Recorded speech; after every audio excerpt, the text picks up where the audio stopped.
Perempuan Perspektif Tasawuf, penulis Muhammad Nur Jabir. Pendahuluan. Banyak pertanyaan yang menggelitik mengenai sufi perempuan. Misalnya, mengapa hanya beberapa deretan nama saja yang dikenal sebagai sufi perempuan, seperti Robiah Adawiyah? Apa yang menyebabkan tidak banyak tokoh sufi yang dikenal dari kalangan perempuan? Apakah hal ini menunjukkan bahwa hanya kalangan pria saja yang memiliki potensi besar menjadi sufi? Apakah minimnya tokoh sufi perempuan disebabkan kondisi sosiologis pada waktu itu, atau karena mereka lebih banyak berdiam diri di rumah? Tokoh sufi perempuan yang terekam dalam sejarah adalah mereka yang pernah berinteraksi dengan tokoh sufi laki-laki. Olehnya itu, penggambaran makom sufi perempuan ini hanya dapat diketahui dari tangkapan indrawi para sufi laki-laki tersebut. Hal ini memperlihatkan kurangnya sufi perempuan yang diketahui, bukan karena lemahnya potensi perempuan mencapai makom sufistik, melainkan ketidakmampuan kita menyingkap sejarah-sejarah mereka di masa lalu. Dalam 4 perjalanan sufistik, tidak ada kekhususan bagi laki-laki maupun perempuan, sebab keduanya memiliki potensi yang sama dalam meraih makom ruhania. Meskipun perjalanan keempat, perjalanan tabligh, hanya diemban oleh laki-laki saja, tetapi perlu diketahui bahwa ukuran kesempurnaan ada pada makom wilayah. Makom pada perjalanan ketiga ini amat sangat terbuka, baik bagi laki-laki dan perempuan. Untuk melihat posisi perempuan dalam tasawuf, Ibnu Arabi menjelaskan bahwa menyaksikan Tuhan dalam diri perempuan merupakan bentuk penyaksian yang paling sempurna, karena laki-laki menyaksikan 2 bentuk dalam diri perempuan, yaitu bentuk mempengaruhi dan bentuk dipengaruhi. Perempuan menerima nutfah dari laki-laki sebagai bentuk dipengaruhi dan membesarkan nutfah di dalam dirinya sebagai bentuk mempengaruhi pada diri perempuan. Sebab itu bagi Ibnu Arabi, Hawa yakni perempuan adalah gabungan antara mempengaruhi dan dipengaruhi. Inilah maksud dari hadis Rasulullah SAW.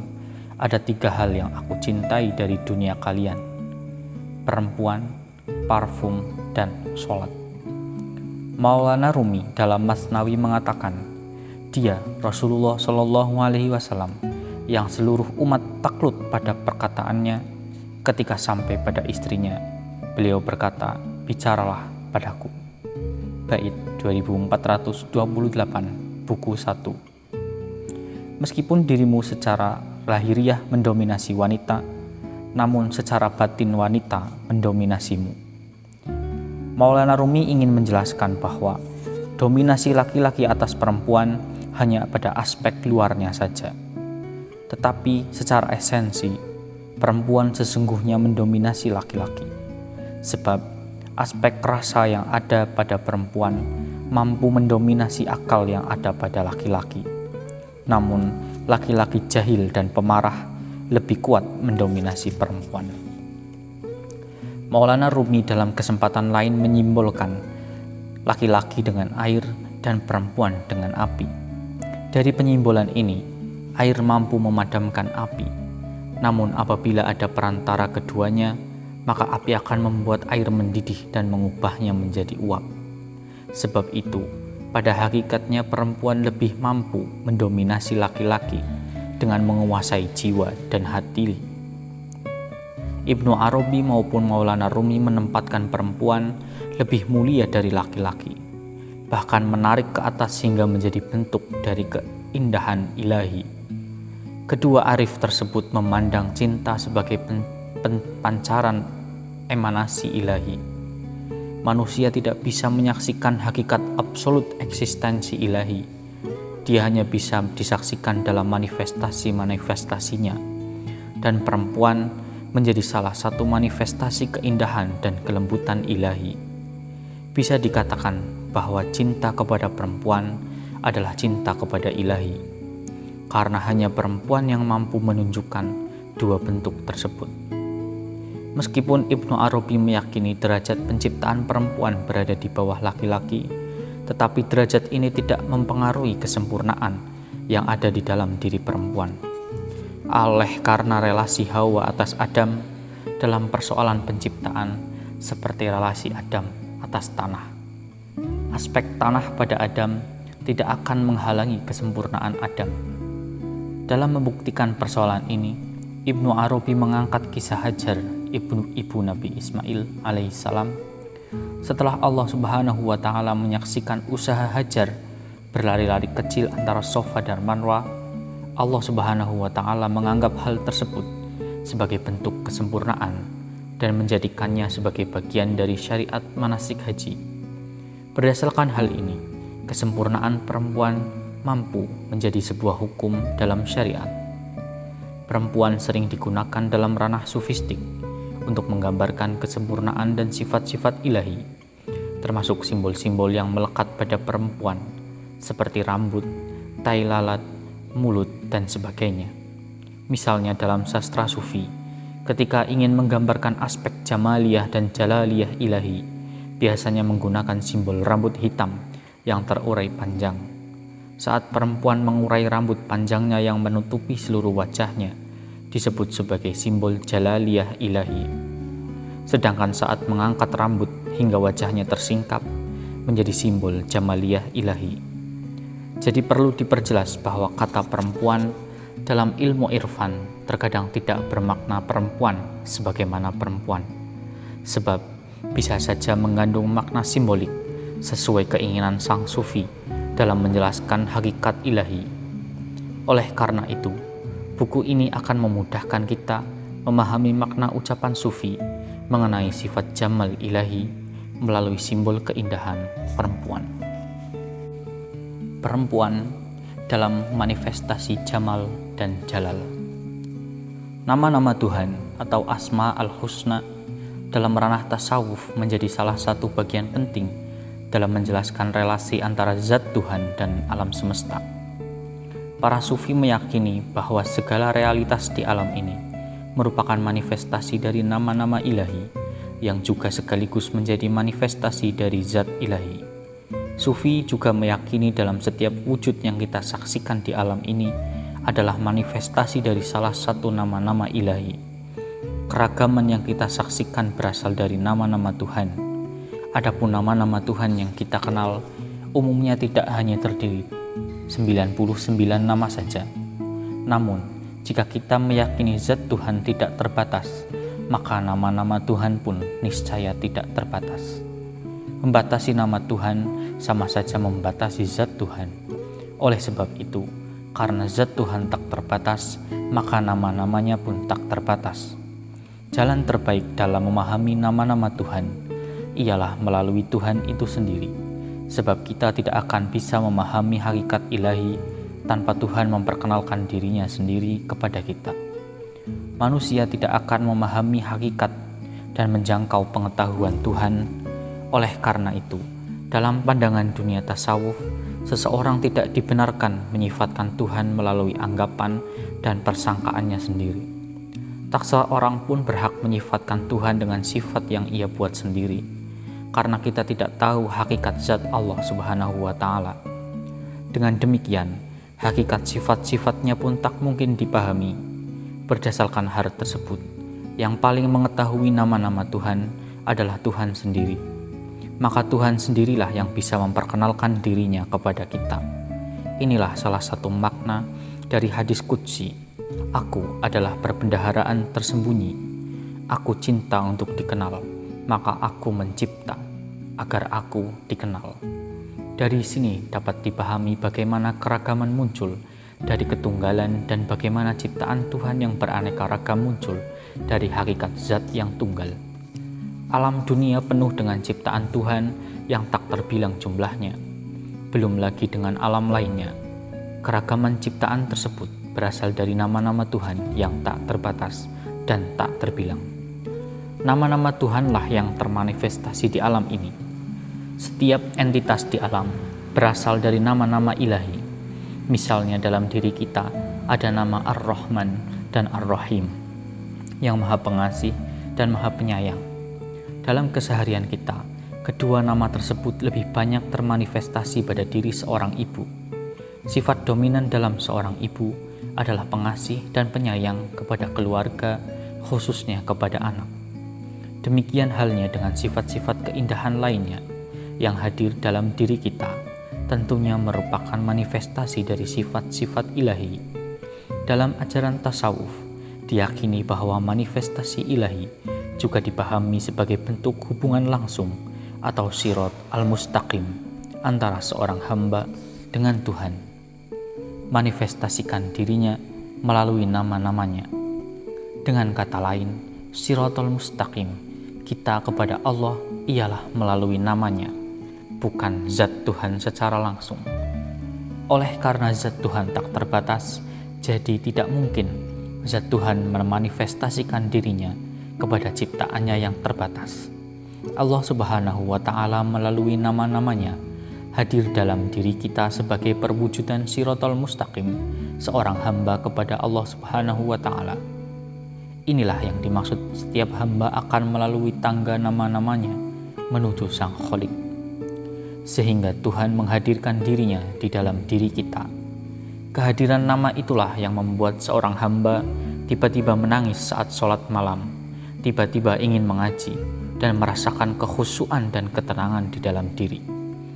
Ketika seseorang berusaha semaksimal mungkin mempersiapkan jiwa agar nama-nama ilahi bertajalli di dalam diri, maka nama itu pun akan aktif menunjukkan dirinya. Keaktifan nama itulah yang membuat diri ini terkadang hanya ingin dekat dengan Tuhan, khusyuk dengan Tuhan, tiba-tiba menangis, bermunajat kepada ilahi, dan bentuk-bentuk kondisi rasa ilahiyah lainnya. Demikianlah salah satu bentuk hubungan antara nama Tuhan dengan diri kita.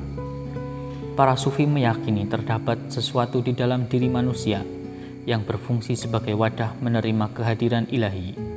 Berkat wadah yang disebut sebagai hati, salah satu nama Tuhan yang hadir di dalam diri. Seperti salah satu kisah sufi berikut bisa menjadi bahan renungan dalam melihat kehadiran nama Tuhan di hati seseorang. Kisah sufi ini menceritakan tentang kehidupan seorang preman pasar. Singkat cerita, suatu ketika ada orang yang kebetulan melewati lorong-lorong sempit di suatu pasar. Orang itu berjalan sambil membawa Al-Quran. Hari itu pasar sangat sesak, penuh dengan orang-orang yang berbelanja. Akhirnya, tanpa sengaja, Al-Quran itu jatuh di selokan pasar.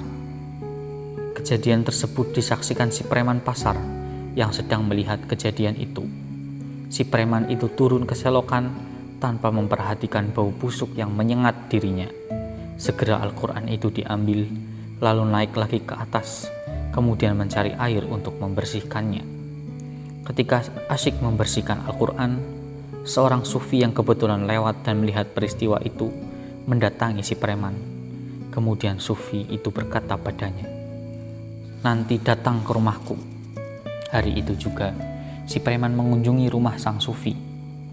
Maksud sang sufi mengajak si preman ke rumahnya hanya untuk memberikan satu amalan zikir. Akhir kisah, berkat amalan zikir tersebut, di kemudian hari si preman menjadi seorang sufi. Kita tidak mungkin benar-benar bisa memahami cara Tuhan hadir di dalam diri. Namun kita harus memiliki kesiapan jiwa. Boleh jadi Tuhan hanya menginginkan satu bentuk perbuatan yang benar-benar menunjukkan kemurnian jiwa. Kemudian Tuhan hadir dalam diri seseorang seketika itu pula. Orang tersebut bisa berubah. Karena Tuhan adalah kemurnian yang paling murni, maka yang dibutuhkan tak lain hanya kemurnian dan kejernihan hati. Semakin murni hati, semakin mampu hati tersebut menampakkan dirinya. Antara nama Tuhan yang satu dengan Tuhan yang lainnya memiliki derajat yang berbeda. Ada nama Tuhan yang derajatnya lebih tinggi dan ada pula nama yang derajatnya dinaungi oleh nama lainnya. Maksud tinggi dan rendah di sini yaitu ada nama yang menaungi dan ada nama yang dinaungi oleh nama yang lain. Dalam Quran Surat At-Taubah ayat 40 disebutkan, kalimah Allah itulah yang tinggi. Kemudian dalam Quran Surat Al-Isra ayat 10, Allah Subhanahu wa Ta'ala berfirman, "Serulah Allah atau serulah Ar-Rahman dengan nama yang mana saja kau seru, Dia mempunyai al-asma al-husna. Berdasarkan kedua ayat tersebut, nama Allah adalah nama yang paling tinggi dan meliputi nama-nama lainnya. Sebab nama-nama Tuhan dengan tingkatan derajat yang berbeda tersebut membuatnya hadir di dalam diri manusia pun bertingkat-tingkat, sesuai dengan tingkat keluasan jiwa. Salah satu kaidah menyebutkan bahwa mesti ada kesesuaian antara wadah dengan sesuatu yang mengisinya. Karena nama Tuhan bertingkat-tingkat, maka wadah yang menerima pun bertingkat-tingkat. Dari sini dapat dipahami betapa agung tajalli ilahi di dalam diri Rasulullah Shallallahu Alaihi Wasallam. Nama Tuhan yang hadir di dalam diri Rasulullah Shallallahu Alaihi Wasallam tidak bisa dibandingkan dengan nama Tuhan yang hadir di dalam diri kita. Tidak ada keraguan atas kemurnian jiwa Rasulullah Shallallahu Alaihi Wasallam. Saking murninya membuat seluruh nama-nama Tuhan aktual di dalam dirinya. Semakin murni jiwa seseorang, nama Tuhan yang hadir pun akan semakin luas. Harus dipahami, meskipun seluruh nama Tuhan ada dalam diri manusia, akan tetapi tidak semuanya teraktual. Semua tergantung pada usaha manusia. Ketika seluruh nama aktual di dalam diri seseorang layaknya wujud Rasulullah Shallallahu Alaihi Wasallam, maka orang itu telah berada di puncak keagungan dan kesempurnaan. Seluruh nama Tuhan terangkum dalam dua nama, yaitu keagungan atau jalaliyah dan keindahan atau jamaliyah. Sebagai nama di bawah naungan nama jalaliyah dan sebagian berada di bawah naungan nama jamaliyah. Kedua nama tersebut tidak pernah terpisah. Setiap jalal pasti ada jamal dan setiap jamal pasti ada jalal. Dalam keagungan ada keindahan dan dalam keindahan ada keagungan. Nama jalaliyah dan jamaliyah menunjukkan ketakterbatasan zat Tuhan. Wujud ketakterbatasan Tuhan meniscayakan setiap namanya meliputi nama-nama yang lain. Nama jalal tidak menutupi jamal dan jamal tidak menutupi jalal. Sehingga dalam setiap jamal pasti ada sifat jalal. Begitupun sebaliknya. Misalnya dalam Quran surat Al-Baqarah ayat 179, Allah Subhanahu wa taala berfirman, dalam qisas itu ada kehidupan. Qisas adalah bentuk hukuman mati dalam Islam terhadap pelaku pembunuhan. Dalam ayat tersebut dijelaskan bahwa qisas terdapat kehidupan atau hayat. Qisas menjadi manifestasi nama Jalal, sedangkan hayat merupakan manifestasi dari nama Jamal. Artinya, antara Jamal dan Jalal tidak pernah terpisah, bahkan dalam qisas sekalipun. Jalaliyah dan Jamaliyah adalah sesuatu yang bersifat batin. Itu sebabnya kehadiran kedua nama tersebut di dunia seolah terlihat terpisah. Namun dalam dimensi rohaniah, antara nama yang satu dengan nama lainnya tidak pernah terpisah. Seperti dalam Quran surat Ali Imran ayat 169, Allah Subhanahu wa taala berfirman, dan janganlah kamu mengira orang-orang yang gugur di jalan Allah itu mati, bahkan mereka itu hidup di sisi Tuhannya dengan mendapat rezeki. Intinya, Al-Quran tidak memisahkan kedua dimensi tersebut. Dalam kehidupan ada kematian, dan dalam kematian ada kehidupan. Jika yang dinampakkan di luar adalah dimensi keagungan, pasti di dalam batinnya ada dimensi keindahan. Demikian juga sebaliknya, jika yang terlihat ada dimensi keindahan, berarti pada dimensi batinnya terdapat keagungan. Aspek keagungan dan keindahan secara lahir dan batin juga tampak dalam dimensi syariat. Secara sepintas, kenikmatan syariat tidak terkait dengan nikmat badan. Itu pula sebabnya saat kita melakukan ibadah, seolah kita terbebani karena memang berlawanan dengan kenikmatan tubuh. Sedangkan ibadah terkait dengan kenikmatan batin. Dalam Quran surat An-Nisa ayat 19, Tuhan sudah menjelaskan, mungkin kamu tidak menyukai sesuatu, padahal Tuhan menjadikannya padanya kebaikan yang berlimpah ruah. Hal yang sangat menarik, karena dalam persoalan surga pun, Tuhan tetap menunjukkan dimensi keagungan dan keindahannya. Dalam Quran surat Ar-Rahman ayat 43 dan 44, Allah Subhanahu wa taala berfirman, Inilah neraka jahanam yang didustakan oleh orang-orang durhaka. Mereka berkeliling di antara air mendidih yang memuncak panasnya. Kemudian ayat berikutnya Ar-Rahman ayat 45, maka nikmat Tuhanmu yang manakah yang kamu dustakan? Artinya, meskipun Tuhan menjelaskan neraka dengan dimensi keagungan, tetap ditutup dengan ayat, nikmat mana lagi yang kau dustakan sebagai dimensi keindahan. Berkenan dengan hal tersebut, sebagian orang bertanya, mengapa Al-Quran banyak menjelaskan persoalan neraka? Bukankah lebih baik jika Tuhan menjelaskan yang indah-indah saja? Kita harus memahami bahwa Al-Quran merupakan kitab hidayah bagi semua manusia. Tidak semua manusia ingin beribadah karena semata-mata cinta kepada Ilahi. Kebanyakan manusia beribadah sebab menginginkan nikmat surga atau takut atas siksaan neraka. Berbeda dengan makom para rasul, nabi dan wali yang beribadah semata-mata karena kecintaannya kepada Ilahi. Demikian halnya dalam Quran surat Al-Muzammil ayat 10, bersabarlah atas apa yang dikatakannya dan hijrahlah kalian dengan hijrah yang indah. Persoalan hijrah tampak seolah bukan sesuatu yang indah karena membutuhkan suatu kekuatan. Ketika memutuskan hijrah, seseorang akan berusaha semaksimal mungkin meninggalkan kebiasaan sebelumnya dan memberanikan diri memasuki kebiasaan baru. Itu sebabnya Tuhan menyuruh kita bersabar, karena sabar pada hakikatnya adalah manifestasi dari keindahan. Dalam Quran surat Al-Ma'arij ayat 5, Allah Subhanahu wa Ta'ala berfirman, maka bersabarlah kamu dengan sabar yang indah. Ayat di atas menjelaskan ada bentuk sabar yang dipenuhi keindahan, seperti kesabaran Nabi Yakub alaihissalam ketika diuji oleh Allah Subhanahu wa Ta'ala. Apabila manusia memiliki kesabaran yang indah, apapun ujiannya, hati akan tetap tenang. Pada akhirnya, dia bisa memaknai setiap masalah yang dihadapi. Kondisi ini menunjukkan bahwa memiliki bentuk sabar yang indah adalah anugerah dari Allah Subhanahu wa Ta'ala.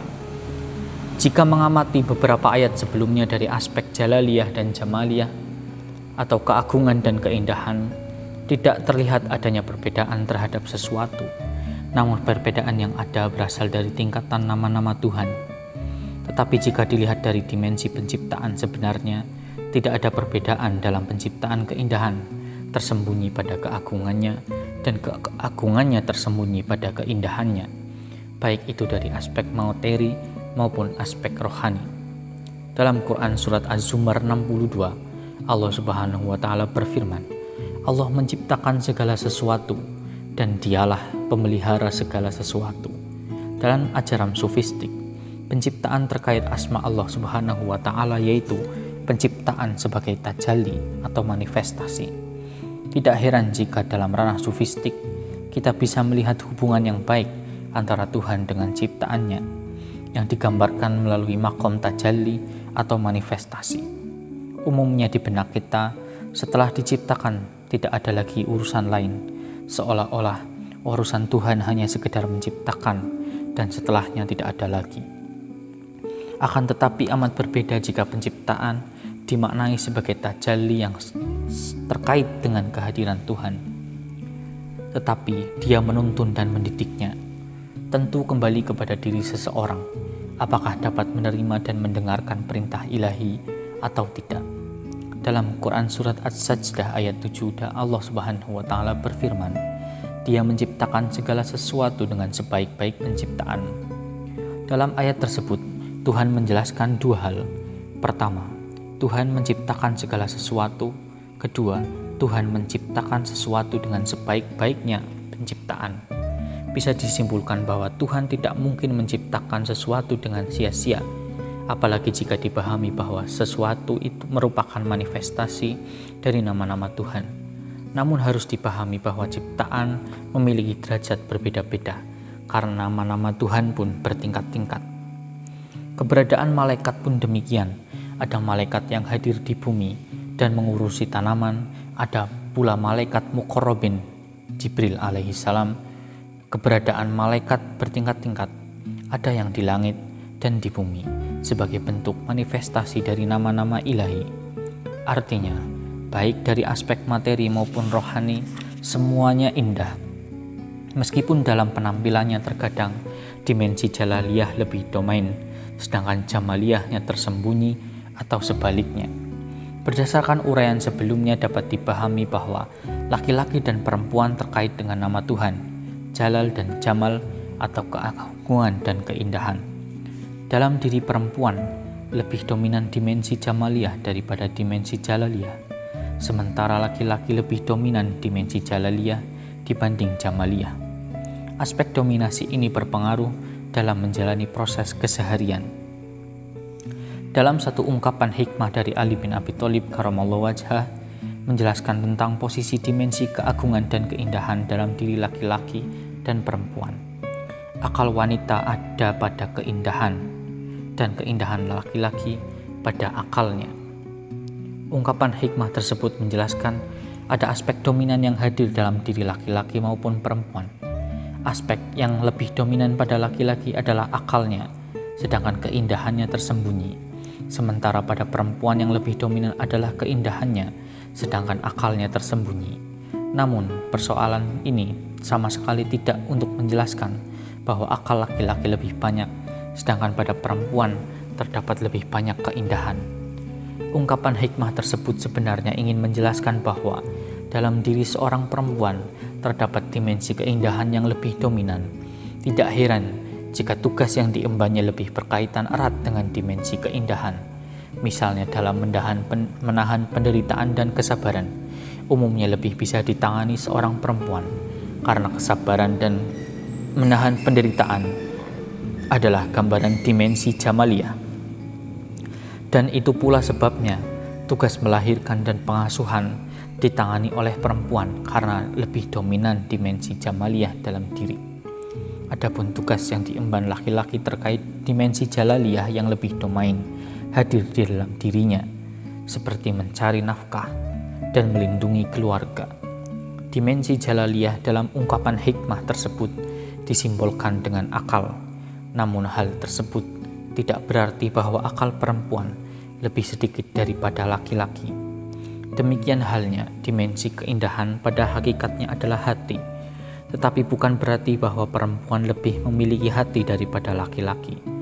Hadis dari Rasulullah SAW mengenai perintah kewajiban dalam menuntut ilmu, baik laki-laki maupun perempuan, menjadi bukti bahwa keduanya bisa sampai di puncak pengetahuan. Oleh karena itu, ungkapan hikmah tersebut bisa dimaknai sebagai sebuah anjuran bahwa ketika perempuan sampai pada puncak pengetahuan, seharusnya pengetahuan tersebut diturunkan dalam keindahannya. Begitupun sebaliknya, ketika laki-laki pada puncak akalnya, seharusnya pengetahuan tersebut diturunkan pada keindahannya, yakni melalui amal. Perempuan akan menjadi sempurna ketika akalnya sempurna, dan laki-laki akan menjadi sempurna ketika akalnya sempurna. Maksudnya, perempuan akan menjadi tegas ketika akalnya sempurna, dan sedangkan laki-laki akan menjadi lembut ketika akalnya sempurna. Oleh karena itu, dalam penciptaan pasti ada hikmah yang Allah sengaja titipkan. Hikmah inilah yang kemudian lahir dalam bentuk jamal dan jalal. Namun dimensi jalaliyah dan jamaliyah serta penyatuan keduanya tidak bisa dipahami secara fisik, karena justru akan menegaskan ketidakterpisahan. Dua relasi dalam diri perempuan. Ada dua relasi dalam diri perempuan, yaitu relasi pertama terkait dengan realitas keperempuanannya, adapun yang kedua terkait dengan perempuan dalam realitas lingkungannya. Pada umumnya, pembahasan mengenai perempuan lebih banyak meninjau aspek di luar perempuan, khususnya terkait dengan lingkungan di mana dia hadir. Belum lagi jika disadari bahwa pemahaman kita lebih banyak dibentuk oleh lingkungan. Sebenarnya, jika dilihat dari aspek keperempuanan, tidak ada perbedaan antara laki-laki dan perempuan. Maksudnya, jika ditinjau dari hakikat penciptaannya, perempuan tidak memiliki perbedaan dengan laki-laki. Hakikat laki-laki dan perempuan kembali pada dimensi roh, bukan tubuh. Jika perbedaan tampak terlihat, hal tersebut terkait dengan tubuh. bukan pada hakikatnya. Demikian halnya jika menelusuri aspek syariat, khususnya dalam ranah hukum, ada hukum syariat yang terkait dengan dimensi ruh dan ada juga yang terkait dengan dimensi tubuh. Pembahasan mengenai fikih laki-laki dan fikih perempuan tidak terkait dengan hakikat laki-laki dan perempuan, tapi terkait dimensi tubuh. Pada intinya, istilah laki-laki dan perempuan istilah yang berkaitan dengan dimensi tubuh, bukan roh. Roh sebagaimana roh yang Allah ciptakan sejak zaman azali, tidak ada roh laki-laki maupun perempuan, sebagaimana malaikat sebagai hakikat roh. Tidak ada malaikat laki-laki ataupun malaikat perempuan, karena hakikat malaikat adalah roh. Oleh sebab itu syariat laki-laki dan perempuan tidak memiliki perbedaan. Jika terlihat ada perbedaan, hal tersebut terkait dengan tubuh, bukan roh. Misalnya hukum mencari ilmu wajib bagi laki-laki dan perempuan, karena ilmu terkait dengan roh, bukan tubuh. Jadi, perbedaan fikih antara perempuan dan laki-laki sebenarnya kembali kepada tubuh dan persamaan fikih kembali kepada hakikat roh.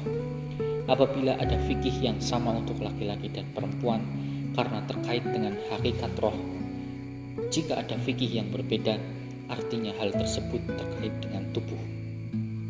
Sejak awal dan azali, Islam tidak membedakan laki-laki dan perempuan karena roh bukan laki-laki dan bukan perempuan. Hal ini yang membedakan pandangan Islam dengan pandangan lainnya yang dari awal membedakan laki-laki dan perempuan. Tidak heran jika banyak gerakan menuntut persamaan antara laki-laki dan perempuan. Islam telah menegaskan hakikat laki-laki dan perempuan sama.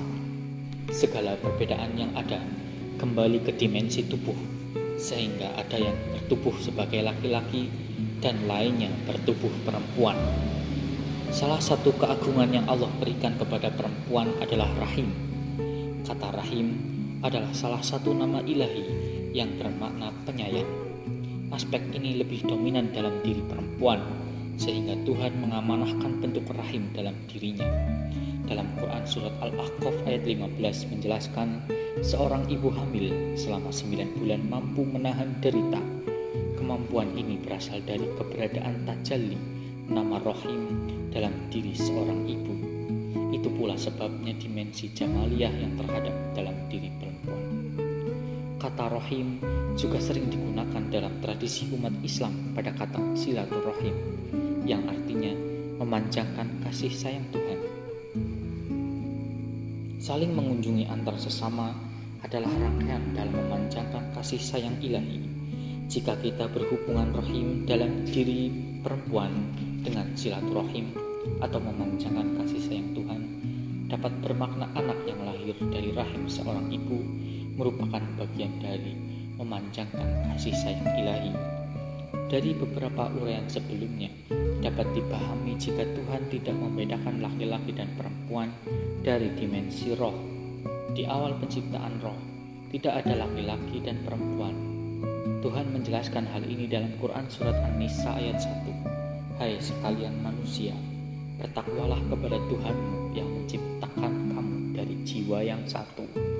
Kata nafs, inilah yang menjadi hakikat inti dari manusia.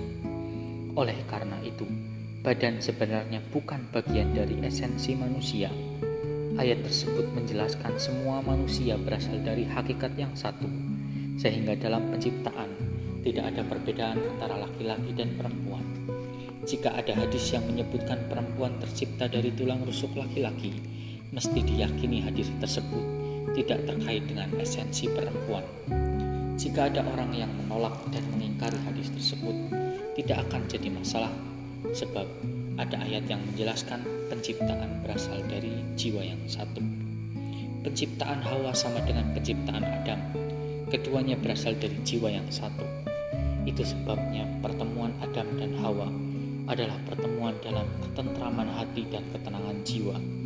Ketika